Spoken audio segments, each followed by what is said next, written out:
ধানতেরাসে আমি যাচ্ছি বাজারে দুই ছেলেকে নিয়ে। বড় ছেলে সামনে বসে বর গাড়ি চালাচ্ছে, আর ছোট ছেলেকে নিয়ে আমি পেছনে বসে আছি। ও তো বসবেই না, বলছি বস বস, ও বসবেই না।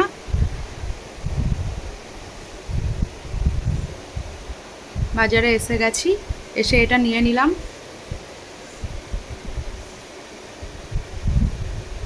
মোমবাতি নিলাম, চারটের দাম 60 টাকা।